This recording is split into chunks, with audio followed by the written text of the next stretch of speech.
Oh, what a sweet welcome. Hi. I'm verklempt.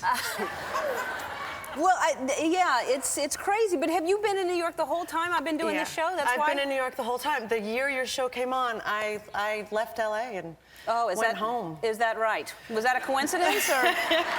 Yeah. There's only enough room for one of us in this town. I see. Well, you know, I've been after you because we finally got George on the show, and George Clooney, and I said, how do we get Julianna on the show? And I heard, he called me, he was like, so she hounded me for months, and I finally get there, and she asked how to get you on.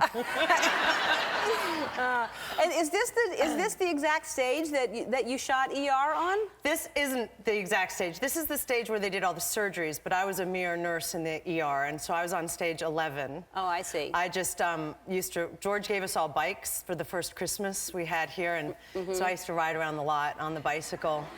Now I have to give my license at the gate to try and get on the lot. And congratulations on everything. And you have a little boy now. How old is he? I do. I have a 2-year-old, Kieran. He's a dream. You know, everyone thinks their kid is great. But yours is the most special? But mine is the most beautiful, special child there is. Who does he look like? He looks he's a real mix between us, but really he looks just like my husband, but with blonde hair. And because your husband has dark hair. My husband's hair is as dark as mine. And we named him Kieran because he's half Irish. That's my husband. That good-looking couple there. Ladies!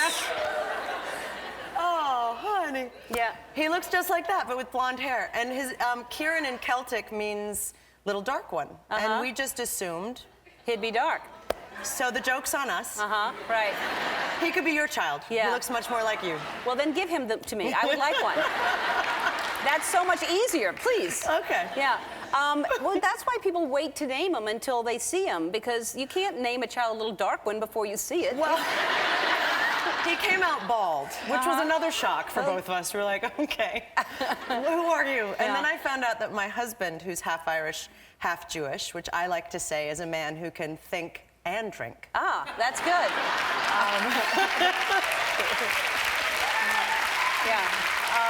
It turns out he was blonde until he was 3. Oh, Thank God. I just told my mother, I was like, you could have told me earlier so I didn't panic when the blonde hair started coming in. Right.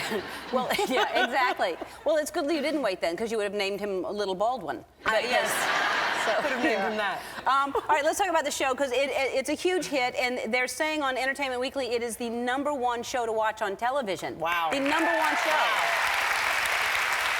That's got to feel good.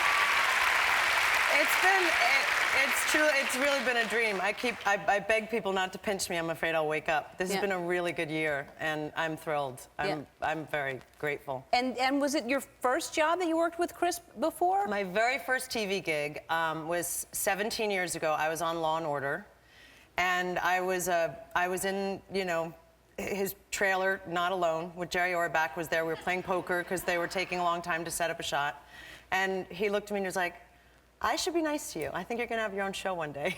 Wow.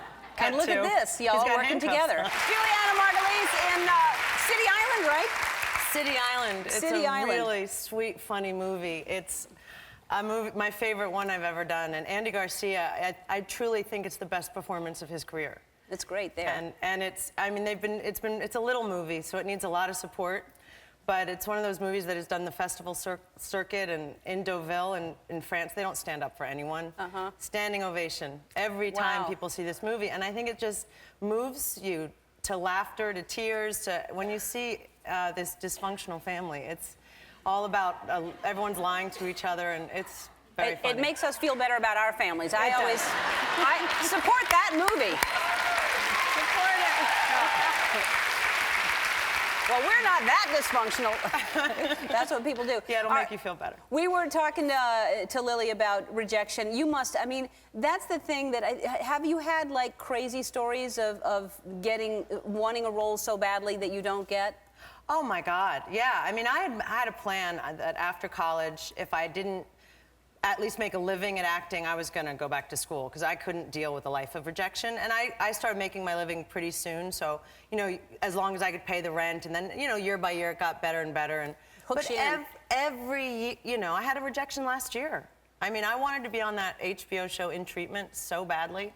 Really? And there was a great role, and they were like, well, we're not sure if you're right. I'm like, I'll audition. I get it, and went and did a great audition and still got rejected. Yeah. And there I was all these years later, and looking at myself going, what am I doing? This is horrible. Yeah. But you do it because you love it. But see, and you get rejected from In Treatment, and then you get something like this, yes. and you're on a show like this. You know? It guides you.